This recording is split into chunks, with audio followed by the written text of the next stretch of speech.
அந்த மூன்று தன்மையை பத்தி உங்களுக்கு எக்ஸ்பிளைன் பண்ணி கொடுத்தேன். அப்ப அந்த தன்மையில மூன்று தன்மை பத்தி பார்த்தோம். அதுல என்னென்ன குறைபாடு இருக்குதுன்னு நீங்க தெளிவா சொல்லணும்னு கேட்டுக்கொள்கிறேன் சார். இல்ல சார், குறைபாடுனா நீங்க பௌதிக தன்மை, உயிரியல் தன்மை சொல்லியிருந்தீங்க. ஆமாங்க சார். இங்க வந்து இந்த பௌதிக தன்மையில வந்து இந்த வேர்கள்ல பாத்தீங்கன்னா அம்மா வேறு செல்லு வேறு கிளை வேர்கள் எதுவுமே இல்ல. ஏன்னா அந்த கிளை வேர்கள் தான் நம்ம கொடுக்குற உணவுகளை எடுத்துக்கொண்டு மரத்துக்கு சேர்த்துறது. ஓகே. அந்த வேர்களே இல்லைங்கும் போது கண்டிப்பா நாங்க என்னதான் அந்த வயல்ல கொடுத்திருந்தாலும் முழுமையா மரத்துக்கு போய் சேரல. Okay sir. ஓகே. அப்ப வந்து இந்த வேர்ல ஜெல் வேருங்கிறது வந்து 1% கூட இல்ல, 100% ஃபெயில். ஓகே.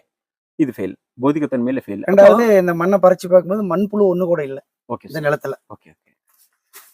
இல்ல, அப்ப வந்து உயிரியல் தன்மை மற்றும் பௌதிக தன்மைங்கிறது ஃபெயில் இல்லைங்களா சார்? இந்த மாதிரி இருக்கும்போது சார், ஒரு செடிக்கு வந்து கொடுக்கக்கூடிய உணவு மண்ணு கொடுக்குறோம், செடி வந்து எடுத்து சென்ற முடியாது இல்லைங்களா? அப்போ அது என்ன ஆகும், இம்யூனிட்டி போருங்கிறது வீக் ஆகும், ஒளி சேர்க்கைங்கிறது வீக் ஆகும். ஏன்னா தண்ணி வந்து அந்த ஒளி சேர்க்கை நடக்கணும்னா ஒளிமண்டலத்தில் இருக்கக்கூடிய சூரிய ஒளி மற்றும் கார்பன் டை ஆக்சைடு 2 பொருள் எடுத்துக்கும். இன்னொரு பொருள் வந்து வேர் மூலமாக எடுத்துக்கும், அது தண்ணி. அந்த தண்ணியை எடுத்துக்கணும்னா இங்கே வேர் இருக்கணும்.